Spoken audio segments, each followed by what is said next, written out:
So you're thinking about going to grad school.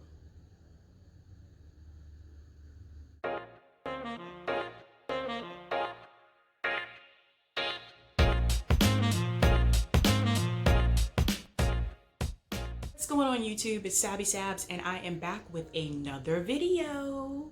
All right, if you are thinking about going to grad school, this video is going to be for you. I am going to give you 5 tips that you need to know about grad school before you decide to go to grad school. Now, before we get started, please don't forget to hit like and subscribe below, and I'll get right into it. Tip number 1. Before you even apply to grad school, you need to make sure that you are going to use your graduate degree. This is very, very necessary. Having worked in higher ed and having gone to grad school myself, this is something that I've seen happen time and time again. For example, people will say, oh, I'm gonna go get an MBA. And then you say, oh, so you're gonna work in business. And I've heard people say, well, no, I don't really know what I wanna do yet. Then why are you getting an MBA? Don't just go to grad school because it's popular or because you feel like you need to or because you don't know what you want to do. That is a terrible mistake. Grad school is very expensive. You should look at grad school as an investment because you will invest a lot of your time, and if your employer is not paying for you to go to grad school, you will also invest a lot of your money. So you need to make sure that you plan on using your graduate degree. Otherwise, it's pointless to go. Tip number 2. How do you even get into grad school in the first place? There's a couple of things that you will need in order to get into grad school. Now, most graduate programs, even today with all the online programs out there, may require that you take the GRE or the GMAT just to get into grad school. These are standardized tests that a lot of graduate programs require in order for you to be considered for admission. Those tests are not cheap. So again, I go back to my first tip that I gave you. Make sure you plan to use your degree. Also, in reference with those tests, be prepared to retake them. The GRE test only happens so many times per year. So you need to make sure that you've planned that out in the event you need to retake it because you didn't get a high score. Another thing that you may need when applying to grad school is you may need letters of recommendation. Could be anywhere from 3 to 5. 9 times out of 10, these letters are going to be from professors that you've had, or if you've had work experience, a supervisor that you've had. Now, this is why it is very crucial that you maintain relationships with some of your professors and some of your previous supervisors, because you may have to go back to them and ask for a letter of recommendation. Those take time to write. A lot of faculty members are used to writing letters of recommendation, but you need to ask for them in advance. That's why it's also good that you remain in good standing with your professors. Just gonna look at my notes here for a second. Another thing that you're gonna need when you're applying to grad school is, I hate to say it, but your GPA. Your undergrad GPA will be very important when applying to grad school. And this is where some of you may kick yourself for not doing well in undergrad. Yes, it is true. A lot of graduate programs want you to have at least a 3.0 GPA from undergrad. Now, there are ways to get around that. Some programs, basically, like if you can have some other testimony. So for example, say your letters of recommendations are really good. Say your personal statement is really good. Maybe that may help you get over that hurdle.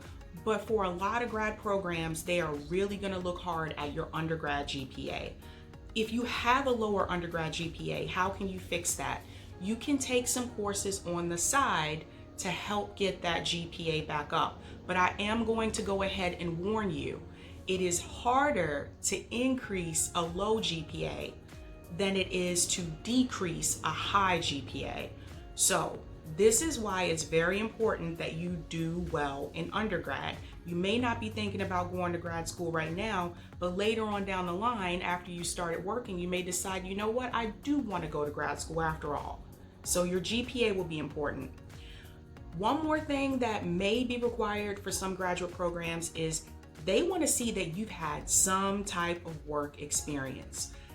I personally highly recommend that you get either an internship or at least 1 to 2 years work experience under your belt before you decide to go to grad school. Now, there are some graduate programs today that will take you straight out of undergrad, and you can also do that as well. But from my experience, I highly recommend that you get some work experience first. I think it will better prepare you for what grad school is going to bring. Tip number 3, you will need to manage your class load. Now, studies show that 4 undergrad courses equal 2 grad courses. Graduate courses are more intense, they are heavier. So the workload that you do for 4 undergrad classes can be the equivalent to the workload you'll do for 2 graduate classes.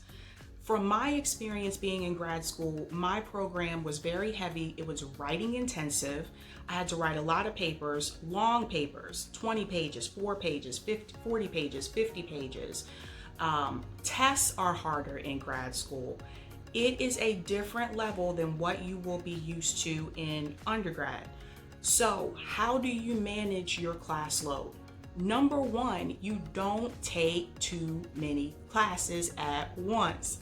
A lot of times people get into grad school, they get really excited and they're like, all right, I'm just gonna knock this out in 1 year. And they register for too many classes at once, even though their advisor will warn them, I wouldn't do that if I were you. They register for too many classes, they end up performing poorly in those classes, and they end up not getting the GPA or the letter grade that they need to finish that program.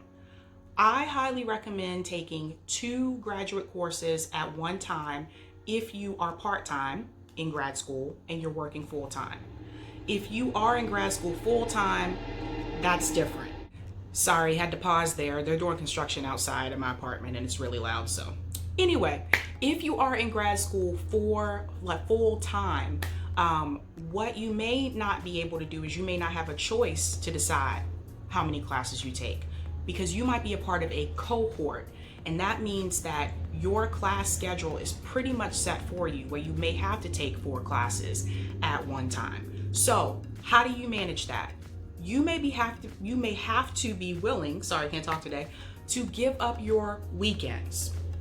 This is very important. In undergrad, you probably had some free time, you went to some college games, you went partied on the weekend. In grad school, you may have to give up some of your weekends. I've had times when I had to read 3 chapters for one class by the next class, and the next class was that week. See what I mean? So you're gonna have to be willing to give up some of your weekends. Tip number 4, time management.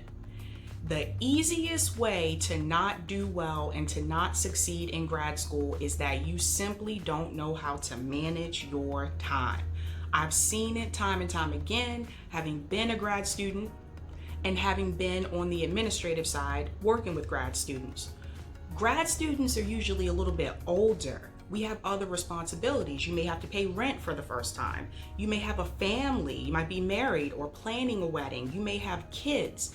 You have all these other responsibilities that you may not have had in undergrad, and you have a heavier course load. This is why time management will be very key. I recommend getting a calendar and designating certain days and certain nights when you're going to do your readings for your chapters, when you're going to write your papers, when you're going to study for your exams. This is not something that you can prep for the last minute like you did in undergrad, where I'm just going to cram all night and then take my test the next day. No, grad school is a lot harder. So you'll have to find a way to manage your time so that you can get all of those chapter readings done, so that you can get enough time to study for those exams, so you can get enough time to finish 20-page, 40-page paper and do extensive research. If you are in a graduate program that requires you to write a thesis, this is even going to be more important for you because theses take a long time to write. And if you don't manage your time effectively, you can easily fall by the wayside. And last but not least is tip number 5, and that is you need to learn how to budget your expenses. Grad school is expensive, and if your employer is not paying for you to go to grad school, that means you're paying for you to go to grad school. Some grad programs have this rule where you can't have a job while you're in that program. That means you have no more income. You have to figure out how you're going to pay for your rent, your utilities, you're going to pay for your food. You're going to have to budget accordingly. You will also have to set money aside for other expenses that you may need to get as grad school goes along. Some graduate programs may require that you need to purchase a suit for presentations. Suits are expensive. Make sure you have enough money saved before you just jump into a graduate program and say, I'm just ready to do this. So it's very important that you budget your expenses, and that means you may have to cut back on some of the things that you're spending money on. That can be anything from getting your hair done, getting your nails done, going out to eat. That's a big one. You may need to cook your own foods. I've seen grad students live off of ramen and Easy Mac. These are some of the sacrifices that you may have to make. But if you really want to go to grad school and you really want to give it your all, budgeting the money shouldn't be that big of a deal for you. But just be prepared for that. The tuition for grad school is very different than what you usually see for undergrad. You can spend $20,000 for one semester in grad school. I kid you not. And you'll think, what is all that money going to? Grad school costs more. It's more expensive. All right, guys, so I just want to give you a rundown of those 5 tips. Number 1, use your graduate degree. Number 2, to get into grad school, be prepared to have money put aside for GRE, GMAT, get letters of recommendation, be prepared to have some work experience if it's required for your program. Tip number 3, make sure that you manage your class load. Tip number 4, time management, manage your time. And tip number 5, you need to learn how to budget your expenses for the time that you are in grad school. I just want to say this. Look, I'm all for grad school. Grad school was great for me. But grad school is not for everybody. And time again, I see people join grad programs just because they think that's what they're supposed to do, or because it's popular. They get frustrated, they don't enjoy the experience, and they've wasted so much money. Or they don't even use the graduate degree that they just spent all this time and money and energy into. That is not worth it. If you really want to go to grad school, be prepared to use your degree. This is not undergrad where you can get, a bachelor in biology and then just be like, okay, I'll just get a job as an HR person and then I'll go back to grad school and do something else later. This is not the same thing. You are investing a lot of time, you are investing a lot of money and a lot of your energy, and there will be a lot of late nights where you have to do a lot of work. So don't just do this just to do this. Do this because you really want it and you're going to use it. Like I said, I would never tell you to do something that I haven't tried or I haven't done myself, but you should look at grad school as an investment. You wouldn't buy a car that you're not going to drive. Look at it that way.